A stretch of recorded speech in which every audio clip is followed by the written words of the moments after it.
we oftentimes don't realize something was wrong, or there was abuse or dysfunction or violence in some capacity until we start going into adulthood. What was that like for you? I mean, it was crazy making. I think it took me like 5 years in therapy to even figure out how I repressed all the abuse, why I repressed it. Just recently, I started figuring out a whole nother layer.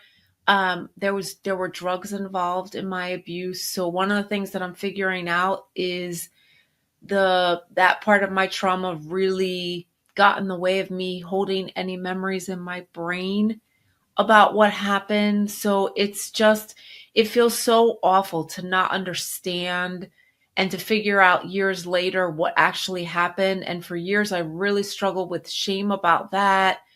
Um, it's a heartbreaking journey. And what I feel like is that as I get older and I continue to look at different aspects of what happened to me, I understand really on so many levels how our brains are wired so that we can stay alive, we can stay sane, we find ways, our brain helps us find ways to protect ourselves from the things that we can't know until we're ready.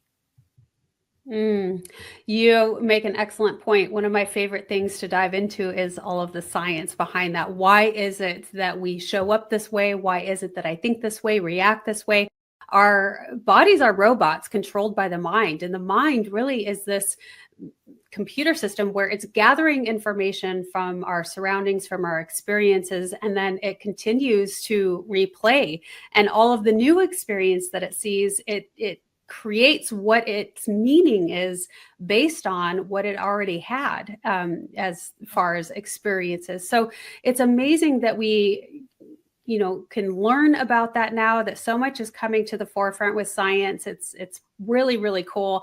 And I think that awareness is truly one of the best places to start with our healing journeys. And Shari, you mentioned that you are still bringing up things, Mhm. and that is a vital point to bring up, that Yeah. this stuff always likes to surface at who knows when points. It's a surprise, right? Surprise. You didn't know that was in there. It's the subconscious mind that harbors everything. It has all of that information that you've ever had.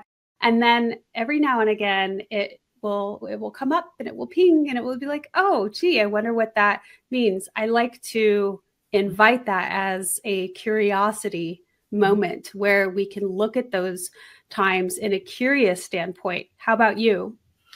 Absolutely. And I look at it as opportunities.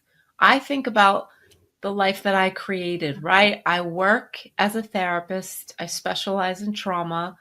So most of the people that I see in my practice have gone through something. And again, the traumas are different. Some people have abuse, some people have lost parents, house fires, whatever the traumas are, but there's so many commonalities in the work that I'm doing with clients. And I think about you, to myself, you have thrown yourself into a world where you're getting hit with reminders over and over, like sometimes 8 hours a day. Just a couple years ago, I started doing what we call expert witness work, which is when I meet with plaintiffs who are trying to litigate, whether it's civilly or criminally. And I just completed a case where I testified on behalf